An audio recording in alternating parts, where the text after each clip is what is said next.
All right. What if I told you that this live stream was invite only? What if I told you that you could only access this live stream from an iPhone? That would probably lose a few of you, right? And our viewership would just totally tank. But that is exactly what this new social media app Clubhouse is all about. It's highlighting exclusivity and giving everybody major FOMO. And FOMO is fear of missing out for those of you that don't know. But welcome to BizIQ's live broadcast. I am your friendly neighborhood community relations coordinator, Kandice Tyler here. And each week I am joined by a various member of our BizIQ crew to talk about all the various digital marketing tips, tricks, and things that we can dig up.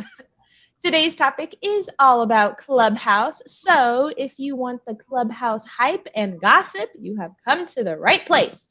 This week, my special guest is BizIQ's very own social media guru, our senior senior manager of social media, or also known as Coach Andrew. Woo! Yay!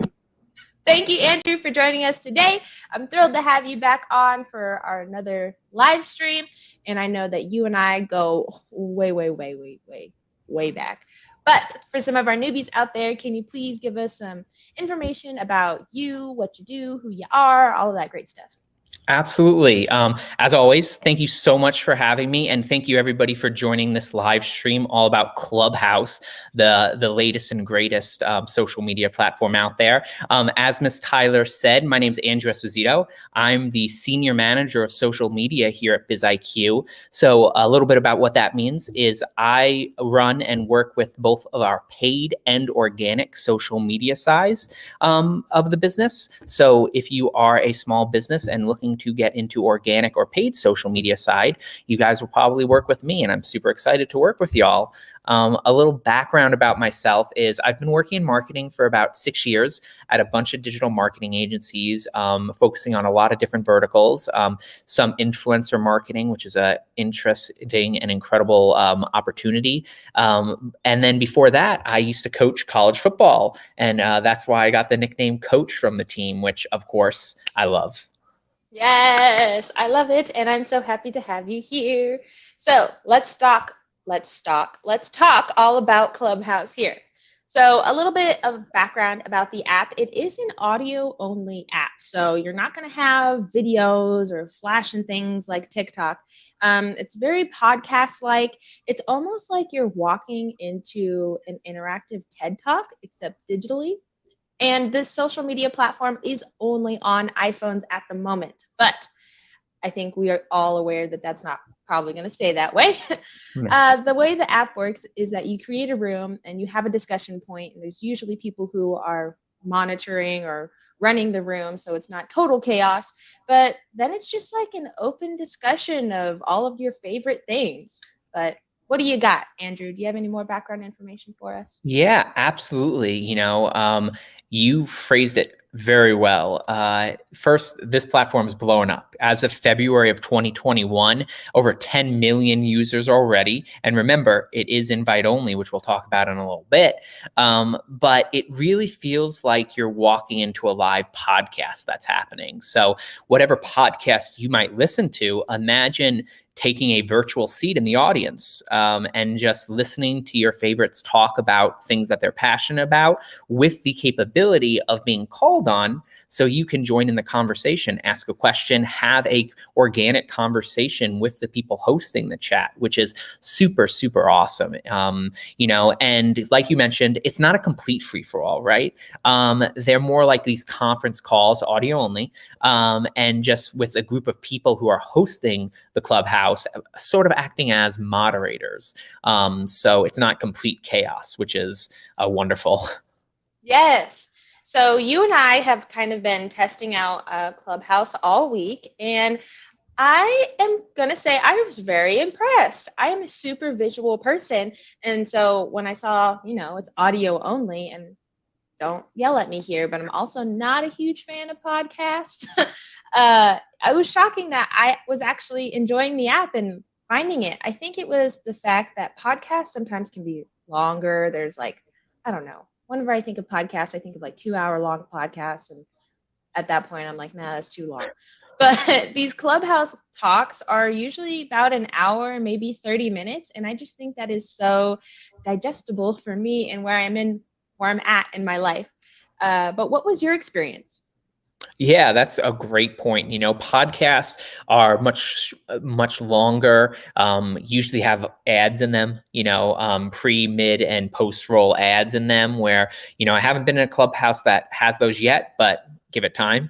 Right. But I love the informal nature of the platform because that means that there's really something for everyone. Once you sign up for the platform, you're asked to pick some of the categories that you like, right? And whether it's self-improvement, which I know you're a big fan of, and a lot of your categories are, as well as others, it's great that you can find the ones that you want and then join clubhouses that work for you. And something that I just really, really love is, for me personally, it's always great listening to people talk about the things they love. So that's what's great about Clubhouse is you're stumbling onto a room that has people talking about the things they love. Yes, and I have to agree with you as well. I love the algorithm and how it's set up. It definitely knows who you are, what you're interested in, and that's definitely reflected in the hallways or the different clubhouses that you see. But next, I do want to talk about the invite experience. So I don't know about you, but when I had the idea to do a Clubhouse live stream, I was not on the app yet, and I didn't know anybody who was on the app either. So I just went around to our organization and was kind of rubbing elbows with everybody, like, hey, are you on Clubhouse, or are you on Clubhouse? And luckily, Brandon Treadway in our SEO department gave me my golden ticket, but it was really a golden ticket moment. Like, I had to hunt for it a little bit. And so when he finally sent me the invite, I was just like Charlie, jumping out of bed, ready and all excited for the day. But it wasn't a bad process, and it definitely hyped up that FOMO and exclusivity for me. But what was your process like?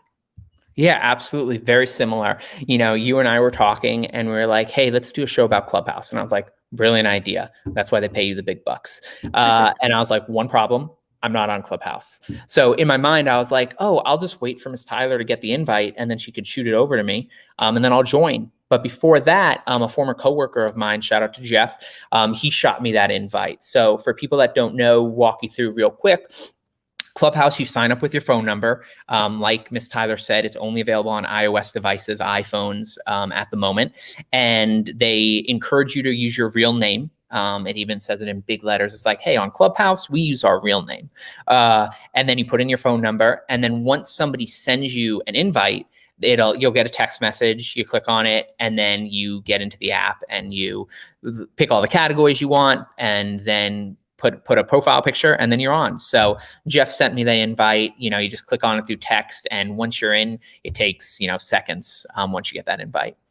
Yes, and I think the platform is also excellent for like thought leaders or tech moguls who are out to be, I don't know, the Socrates of their industry and time. But I don't really think that this is a platform that small businesses need to be running towards. Andrew, what are your thoughts? Is this going to be helpful for small business owners? What do you think? Yeah, that's a great question. Right now, this is definitely less about getting business and more about institutional advancement, learning something new. So if you work for an asphalt paving company, for instance, and you somehow stumble upon a clubhouse that's talking about that, hopefully you can get with like-minded people in the asphalt paving community and learn something more so than saying, hey, I'm a small business, let's get on Clubhouse and promote our business. It's more about institutional advancement and learning something about your industry or learning about something you care about. Yes, and that's to a great point. If you're like an avid learner or a sucker for a good TED Talk, then I would definitely recommend Clubhouse for you. It's interesting to your point that you were talking about how you can learn a lot from your industry if you're looking to connect with people in your industry, because one aspect of my job that I have been missing dearly during COVID is I'm typically running the trade shows for BizIQ. And I really do miss meeting with other people in our industry and seeing what they're doing and talking to them and, oh, what are your clients like? And just really having that like camaraderie between us. And I think Culture Club, sorry guys, that's an internal thing. Clubhouse is a great way for us to connect with those industry leaders and still have that conversation and that trade show like feel. But Andrew, what do you got? Yeah, absolutely. A great point. 2020 was definitely a unique year for everyone, right? A lot of companies shifting remote, a lot of internal marketing people having to plan, events that work remote. So technology really has lifted that burden a little bit of just getting us to feel connected a little bit more, and Clubhouse just continues to do that. I mentioned off air that it really felt like when you were on Clubhouse with the right group of people, it felt like you were just hanging out with your friends, in the schoolyard or something like that, and just talking about things you love, which is just absolutely wonderful. Yes, and like you said earlier, I love talking to people about things that they love because they're enthusiastic about it. And I am definitely one of those people who I bounce off of your energy. So if you're excited about something, then I'm excited about something. And that's kind of the vibe that I get when I walk into a Clubhouse room. This is a room full of people like-minded, and we're all just going to exchange ideas and talk about different things, and don't judge me for this, but talk about our feelings. A lot of my clubhouses are about our feelings and discussing your feelings because I'm Great. a Scorpio and that's just what I do. No, it's awesome. But I don't know. Do you have any more thoughts on it?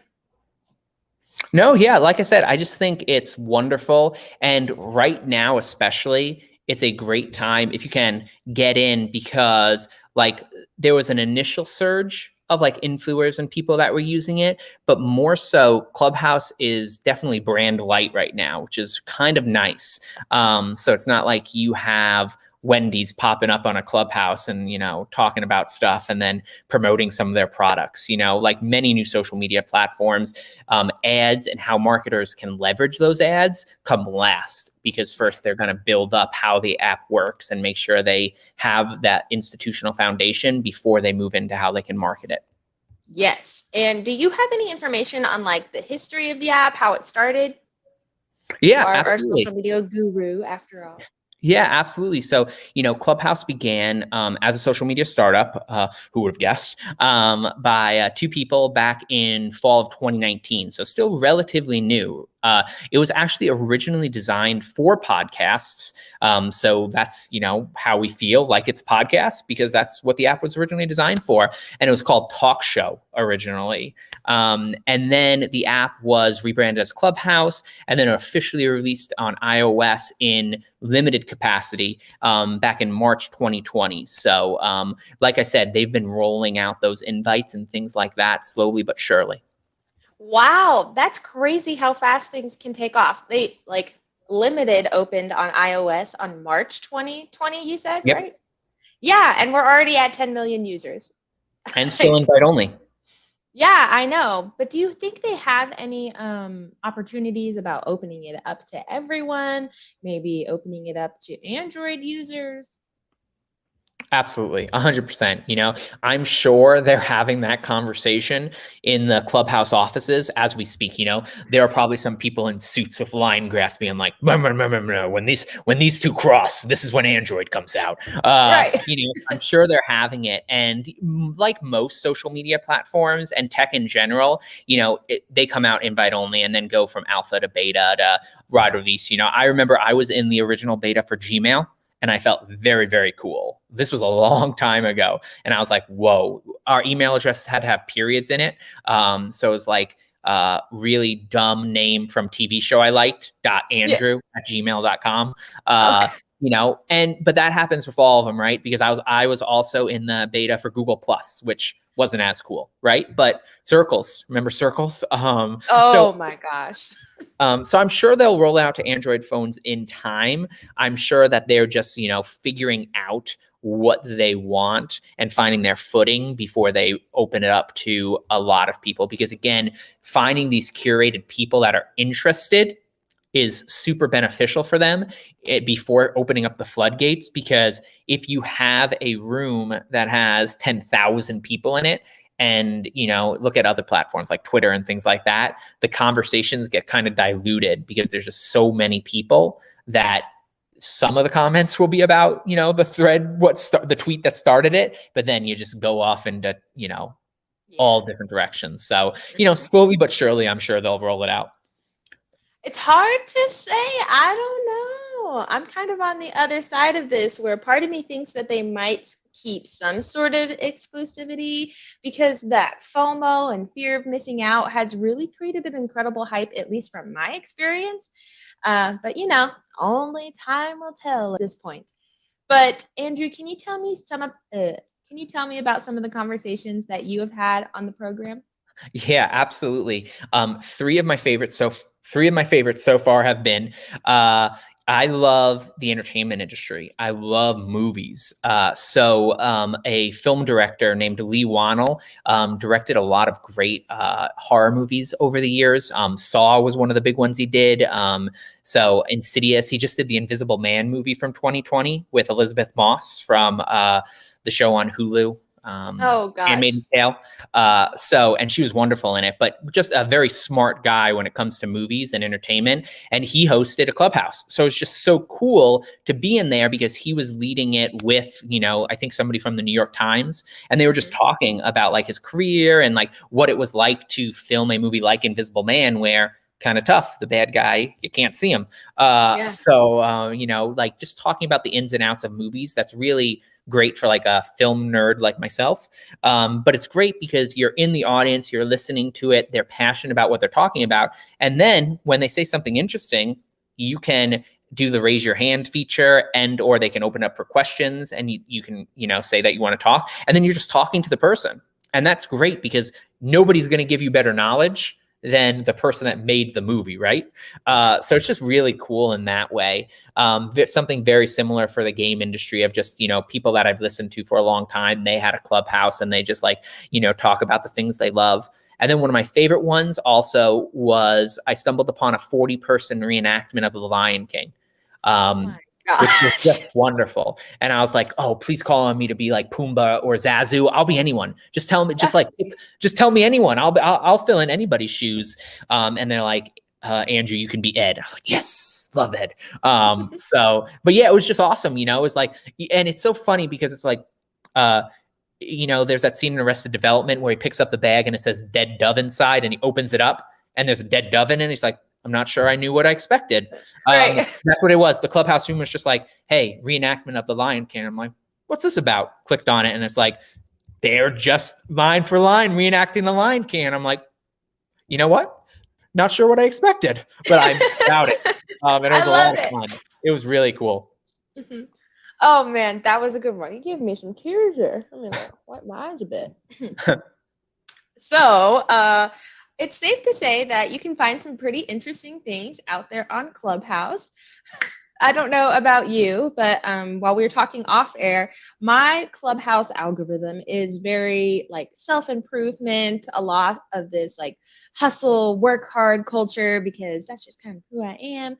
And I was starting to think prior to our conversations that was kind of the entire app, because even some blogs that I was reading, people were talking about how there's a lot of self-improvement and like hustle culture on there.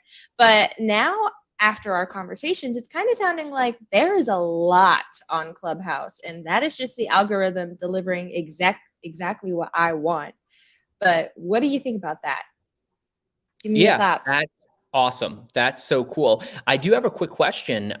Like one of those self-improvement rooms that you were talking about, like, was there one that stuck out in your mind, or like a specific room that like, really like that you loved, or like something that you took from it that you enjoyed?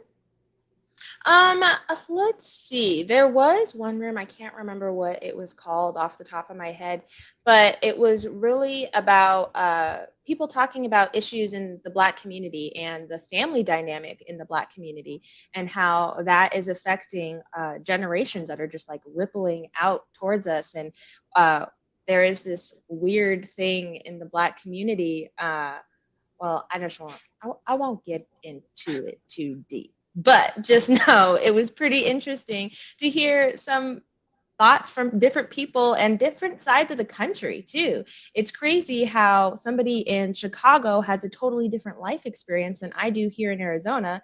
I mean, maybe that's not too crazy, but it's interesting to hear about and hear what life is from their perspective on that side. Absolutely. Yeah, that's amazing. Like, again, Yes. if you can have those types of conversations, the more the better. And as long as they're, like I said, Clubhouse does a great job of moderation. But as long as you can make sure those calls and conversations are moderated, those are important conversations to have. So that's awesome that you were able to experience something like that. Yes. Now, let's see what else we got here. We've talked about Clubhouse a whole bunch, but you are not just our Clubhouse guru, you are our social media guru. So, if you want somebody who is watching right now to take away from today's topic or even just social media as a whole, what do you got? Yeah, absolutely. The biggest thing, especially from an organic social media standpoint, is be authentic. Not every post that you make has to be about selling something, your business or a product that your business sells. You really want to build up that community on your social media platforms and create an engaging conversation, because those are the people that are like interested in your brand and will help elevate your brand in general. So to that mention, you definitely want to create content that people want to engage with, whether that's current events or, your products or, things that just your community will like. That's so important, right? Don't just do something because you want to catch the zeitgeist and just do it, right? Like, don't watch this call and then, text all of your friends and be like, hey man, you got a Clubhouse invite? We got to get on there tomorrow, right? Right. I'm thinking like Ronald McDonald or something. So, that doesn't have to be it. The biggest thing is be authentic and be human, right? Because at the end of the day, people are smart, right? They know that humans are on the other side of social media platforms, right? So if you act human, people will hopefully treat you like a human, and that creates the best types of engagement and interaction. Yes, I love that. Oh man, extra snaps too, because I was just like so juicy at the end. But now is our special time where I turn the mic to our audience. So, audience, if you're tuning in today and you have any questions about what we talked about, or maybe you just have some questions about, I keep wanting to say Culture Club, Andrew. Culture Club. Clubhouse, please drop it in the comments section below. We would love to answer any questions that you have. Also, if maybe you have a topic that you would like us to discuss in further weeks, feel free to drop that in the comment section, because as much as I love being here every single week and giving you guys great tips and tricks, I want to make sure that they're useful for you and that you like this. So please comment if you have any ideas. But while they are doing that, Andrew, you and I are about to have a this or that 90s moment. Are you ready? Absolutely. 1990 birthday representing. Yes. Are you sweating a little bit? Are you nervous? Like, you got Well, your I mean, moving just clothes because it's on? getting to that time of the year, more than anything. But no, I'm excited. All right. I didn't look at these in advance, so I'm excited to see what we got. Good. Okay.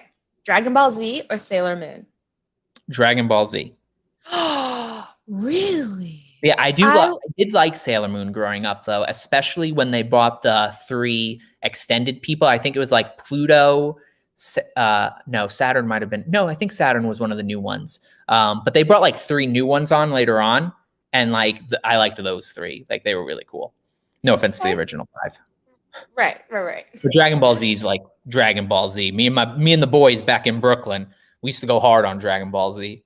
Oh man, I can see it in my head now. All right, our next one, Lion King or Toy Story?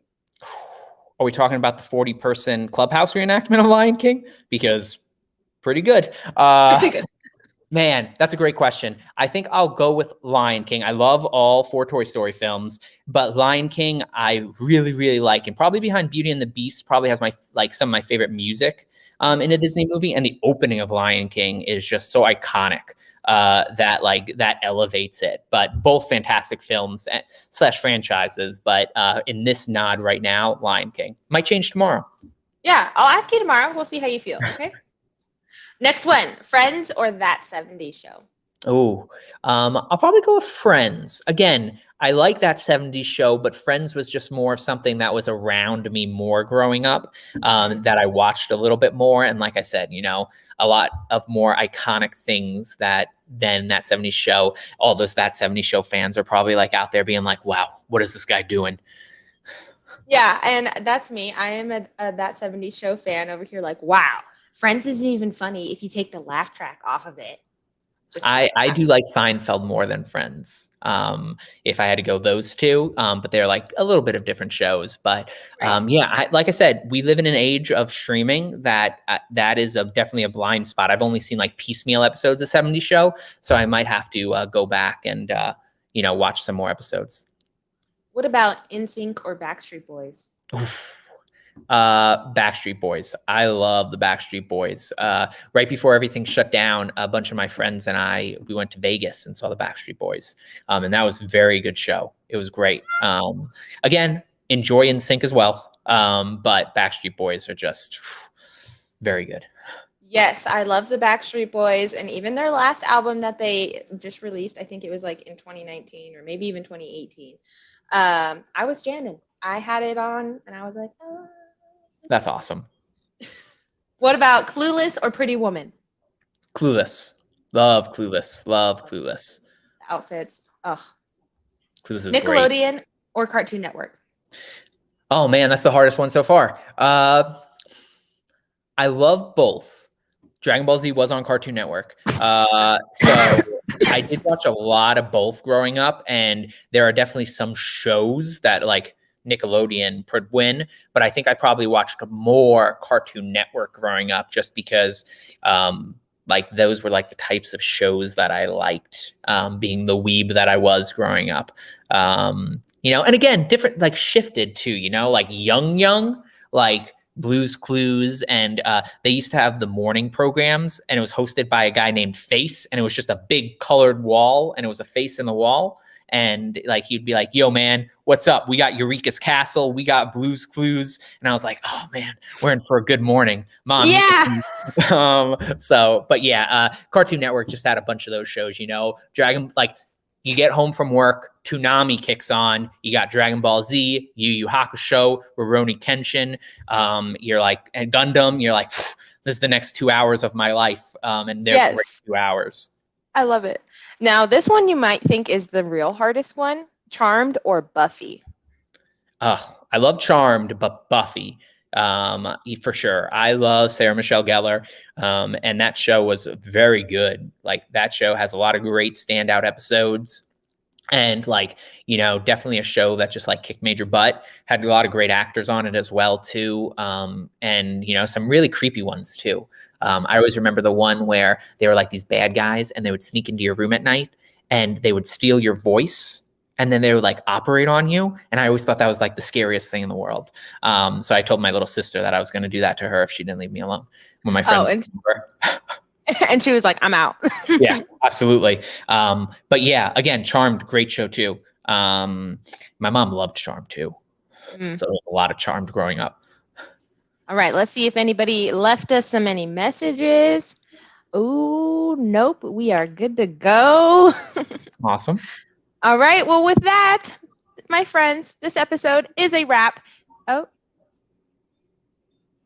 My friends, this episode is a wrap. So thank you for joining us today. And I will see you next week as I talk about how to optimize Bing search. Thank you, Andrew, for taking the time to join us today. Of course. Thank you so much for having me. Next time we'll see everybody on Clubhouse. Yes. All right, guys. I will catch you next week. Bye.